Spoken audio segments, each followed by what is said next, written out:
y'all, and welcome to Kitchen Notes from Nancy. If you're new here, I'd like to welcome you to our neighborhood, and I hope that you decide to subscribe before you leave. And if you're already a part of our neighborhood, I'd like to greet you with the customary, hey neighbor. So, in today's video, I will be sharing with you my recipe for my chicken, sausage, and seafood gumbo. It is hearty, it's delicious, and it's just what you need on a cold night. So, without further ado, we're going to hop right into the recipe. Let's go.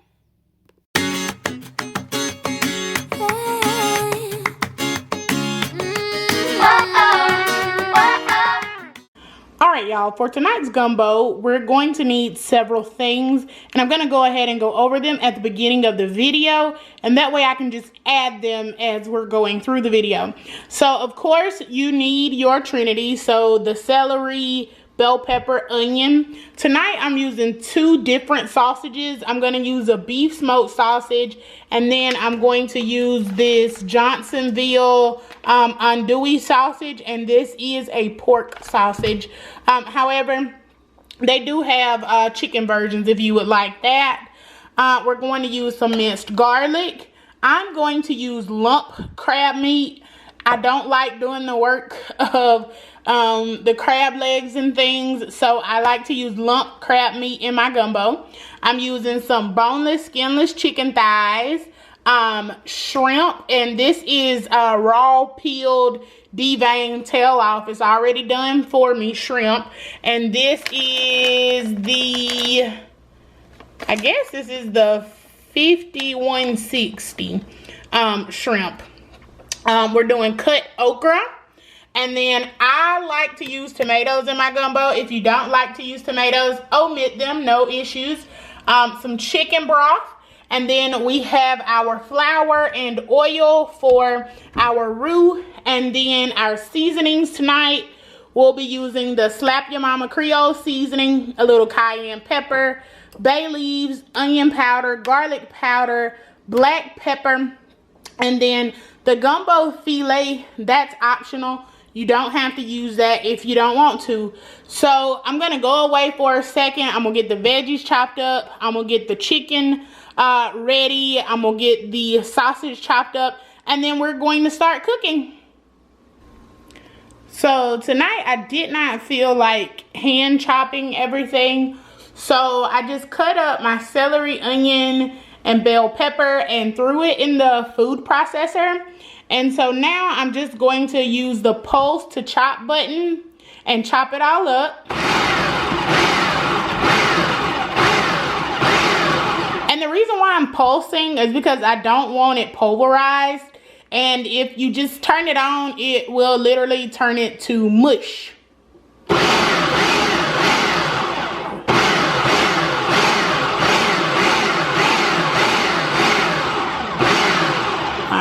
So let's see here. All right, and they are all chopped up nicely.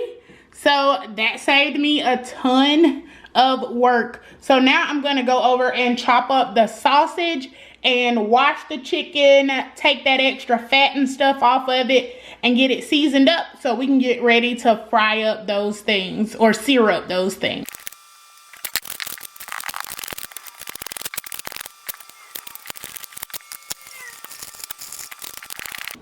Okay, so I put some olive oil in the bottom of this pan, just a little bit, probably about 2 tablespoons. I hope the camera's picking that up. And then I prepped the chicken off camera. So what we're going to do now is just kind of sear this chicken. I'm probably going to do it for about maybe 5 minutes or so per side. The pan isn't exactly as hot as I want it, so we're going to wait just a second so I can heat that up.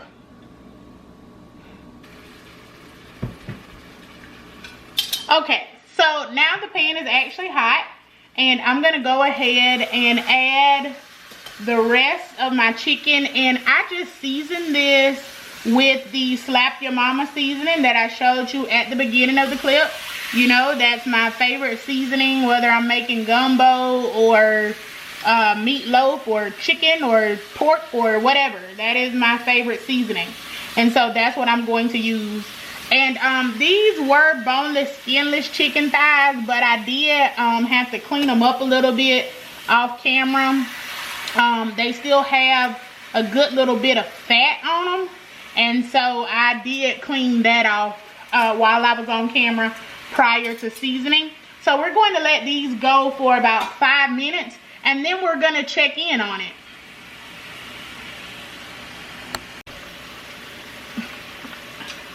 Alright, so we're going to check in on it here. We don't have that good crust on it yet, so move it around because I don't want it to stick.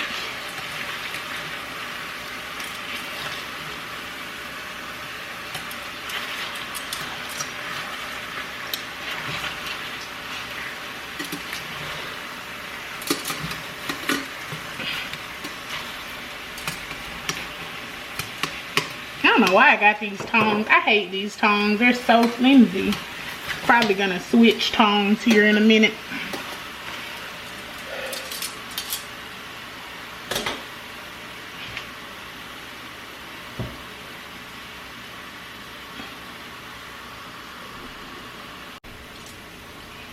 Alright, so let's get the chicken flipped over, and I'm still using these little flimsy tongs here. Ow. That just want to do what they want to do. And again, remember, we are not trying to cook this chicken necessarily all the way through. We just want to cook it most of the way through, and then we're going to finish it in the gumbo, because you know the gumbo has to simmer for probably about an hour, hour and a half. So we are going to finish that chicken off in there.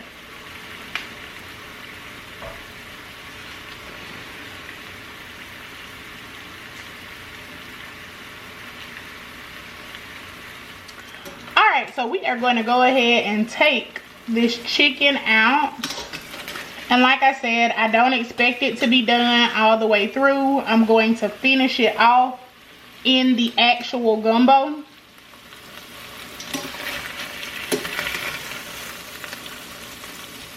And I told y'all I hate these tongs right here. I'm going to get a spatula and get the chicken that's stuck to the bottom up.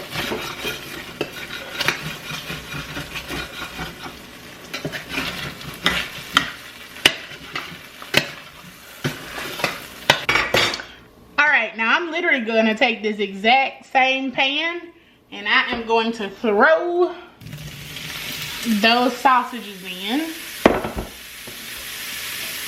And we are going to let the grease kind of fry out of those.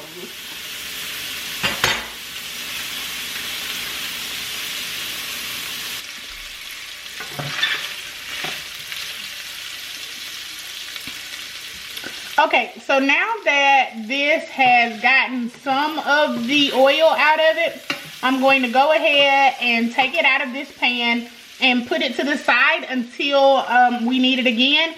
And we are about to start work on the most important part of this gumbo, which is the roux. Okay, the singular most important part of any gumbo recipe is the roux.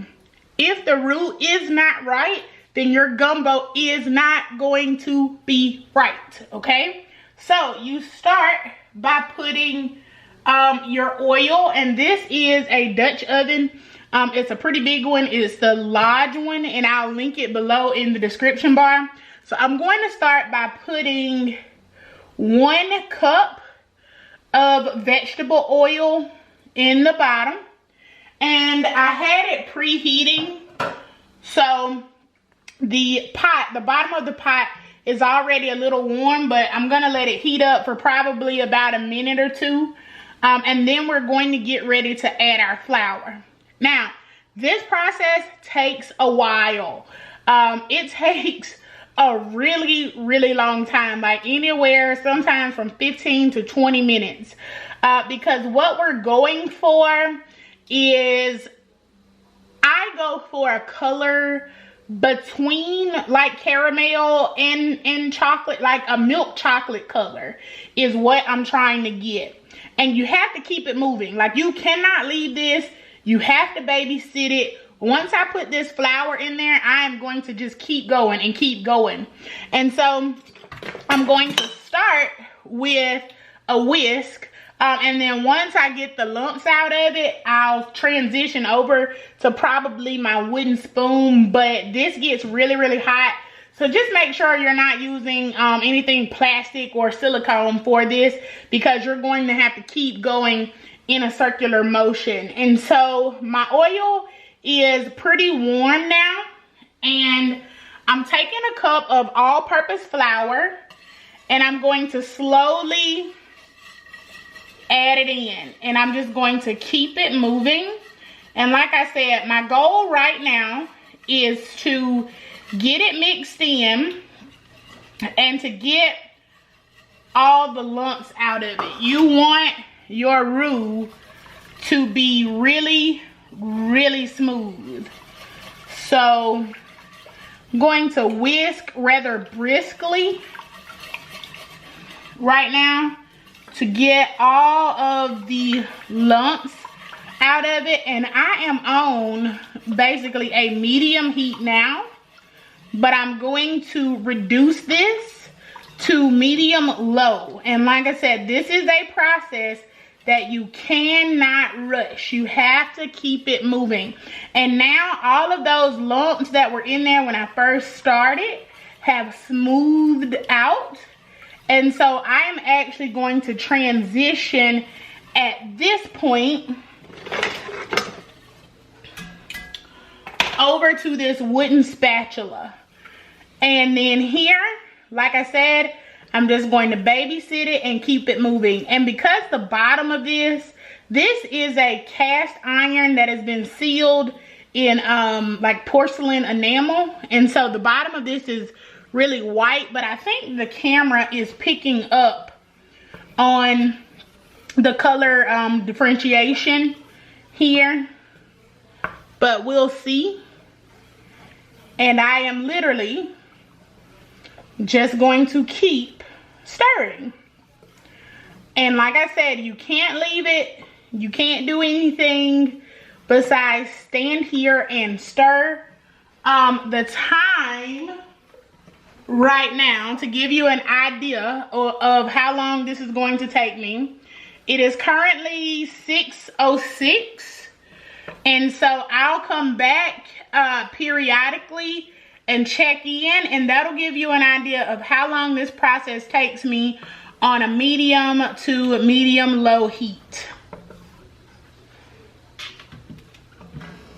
Okay, so we are about 20 minutes into the roux making process. It is 6:30, so we are 21 minutes into the roux making process, and it's now kind of like a caramel color, and I can start to smell it. But if you look, there are no brown pieces. It's all one solid color, because I have kept it moving. So you can't tell from the video, but I actually pulled a chair up to my stove, and I am sitting here as I stir.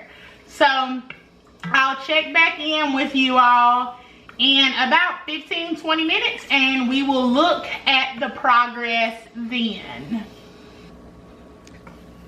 So we are 40 minutes into the roux, and it's finally where I want it. So now I've lowered the heat to as low as the heat will go. And now I'm going to add in my vegetables. I took it all the way to kind of a chocolate brown, and this is hot. My pan got really hot. So I want to show you that it didn't burn. But yeah, my pan is kind of hot here. So give me 2 seconds. Let me grab the vegetables.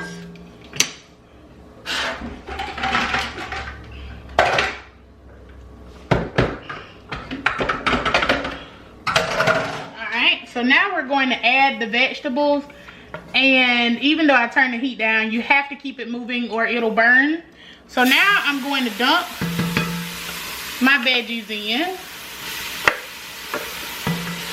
Alright, let's keep that moving.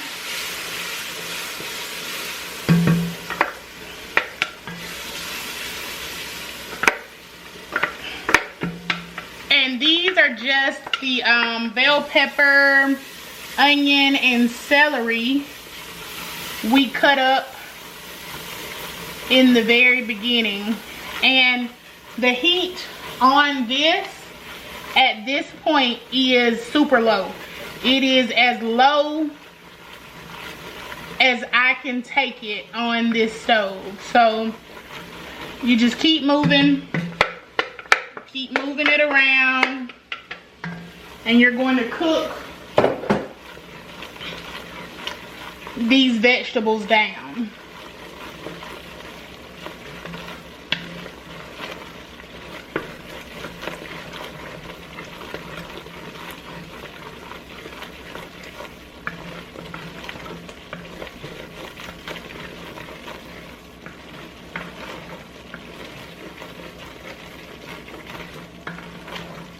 All right.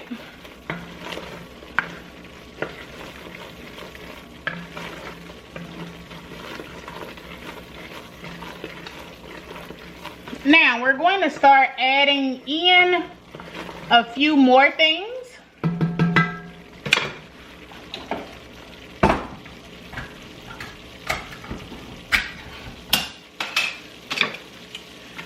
I'm going to go ahead and add in my tomatoes. Now, if you don't want tomatoes in yours, just don't add them. But I like tomatoes in my gumbo.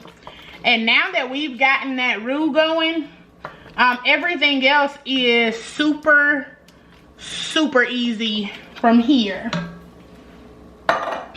So I've added in the tomatoes. The heat is still on low. All right.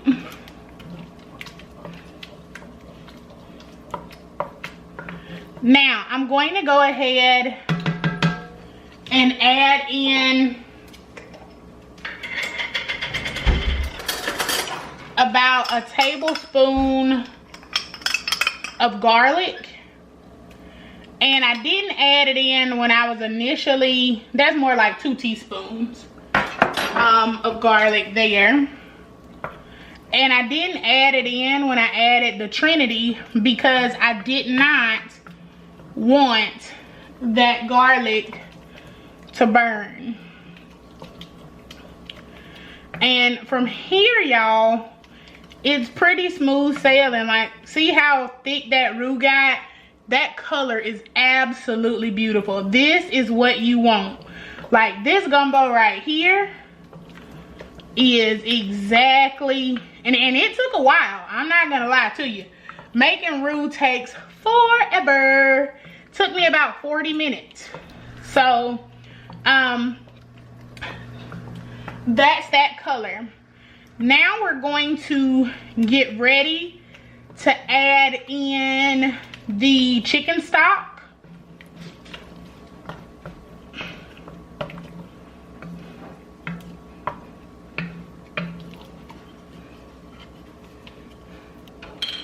So I'm adding in 4 cups of low sodium chicken stock.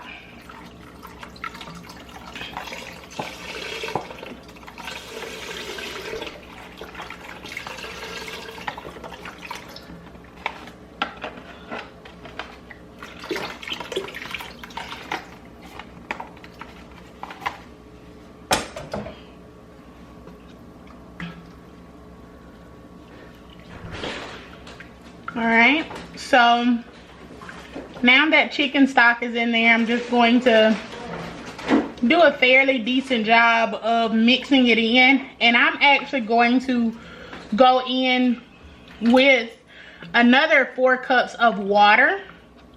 So now I'm adding in another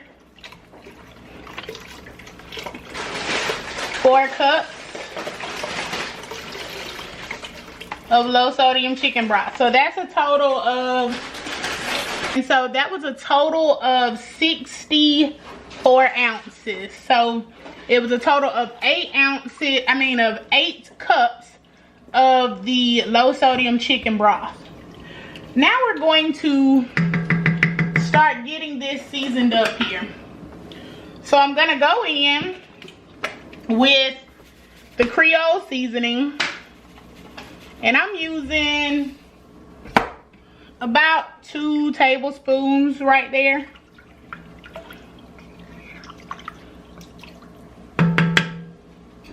Alright, I'm gonna go in with a half a teaspoon of cayenne pepper, just enough to add a little heat, but so that it's not too much heat. I'm gonna go in with a teaspoon of onion powder, a teaspoon of garlic powder, about a half a teaspoon of black pepper, and that's because we used cayenne pepper, so that's going to add a little bit of heat. So I'm gonna scale back on the black pepper because of that. And then I'm going to go in with, I was trying to find 2 whole ones, but if we can't, 1, 2 whole bay leaves, and then we're going to stir. All right.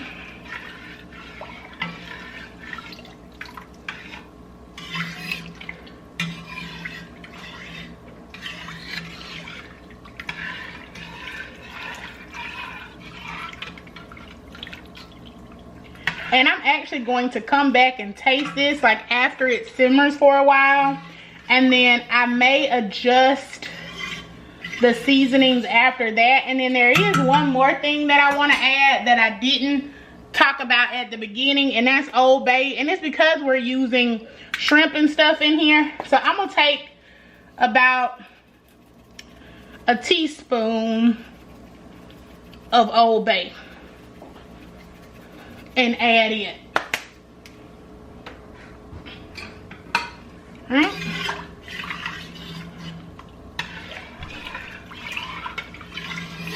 Okay. And right now I'm just kind of scraping down the sides of the pot, making sure everything's kind of blended well.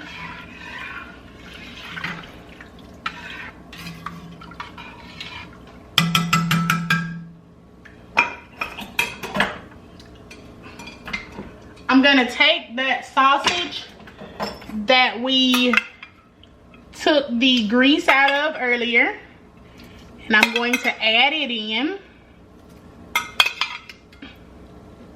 And now I'm about to turn the heat up on this to medium. So I kept it low while I was trying to finish up my roux because I didn't want my roux to burn. But now I'm going to turn it up to medium because we're going to let this simmer for about an hour, hour and a half.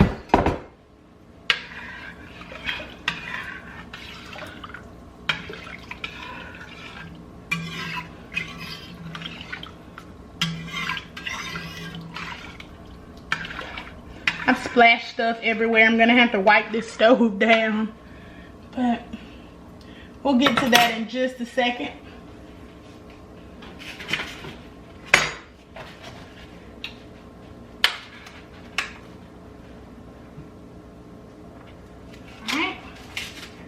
And then if you remember that chicken that we did, I'm just going to drop that chicken in whole, because as this cooks, that chicken is going to fall apart.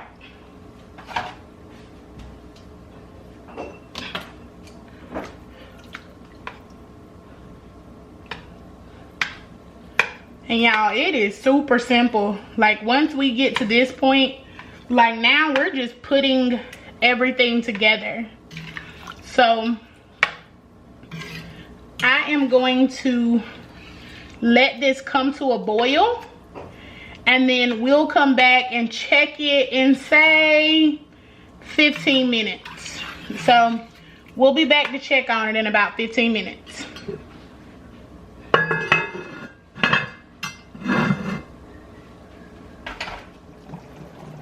Alrighty y'all, so we are back, and this has been simmering for about an hour or so. Well, about an hour and 15 minutes really. And the chicken has started to shred apart, like I basically, you know, told you it would. And now we are going to add in our final ingredients. I have some rice going over here, and tonight I'm actually just using minute rice because it's getting a little late. So I rinsed off some shrimp, the shrimp that I showed you, and then I put just a little bit of that Creole seasoning in here. And so I'm going to drop the shrimp in, and they don't take long to cook. That's why you add those in at the end. And then I have that container of lump crab meat that I'm going to also put over in here. So that after we get all of this stuff in, I'm gonna give it a quick stir. All right.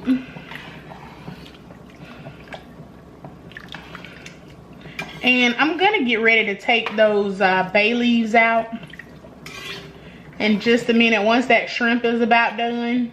And it's only gonna take that about 5 minutes, and that lump crab meat was already cooked, so we don't have to worry about that. Once that shrimp is done, I'm going to taste it and test the final end result. And that is it, y'all. It is chicken, sausage, and seafood gumbo. And again, there is crab in here. I just don't like doing all the work for the crab legs, so I don't put those in there. But I definitely hope you give this recipe a try. It is one of my favorite things to do. I don't do it that many times a year, probably about 4, just because it is so labor intensive. But it is definitely one of the most delicious things that you will taste. So those shrimp, see, if you look at them, they're already turning pink. So it doesn't take long at all. We're going to let this finish off, and then I will show you the end result. Okay, y'all, I got to moving too fast, and I was looking at my gumbo, and I was like, what is wrong with it? What is it missing? And I forgot to add in my okra. And so that is not a whole bag of okra. That is literally like a half a bag from the last time that I cooked gumbo, because I like to just put a little bit of okra in there. So I'm sorry, and usually I put my okra in before I put my shrimp in, because I don't want the shrimp to get rubbery. So what I'm going to do is actually just kind of turn the heat off of this for a minute. I'm gonna let it cook for about 2-3 minutes, and then I'm going to turn the heat off, and then I'm just going to let that heat steam these okra, finish cooking these okra, because I completely forgot to add them in.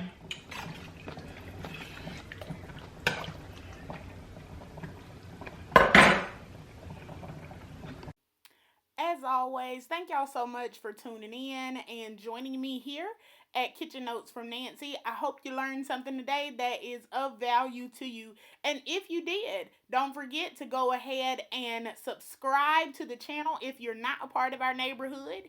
If you want to share some of this information with your friends, be sure to share. And also, give me a like. That's like a big thumbs up for me, so I know that you like the content that I'm putting out. So until next time, bye neighbors.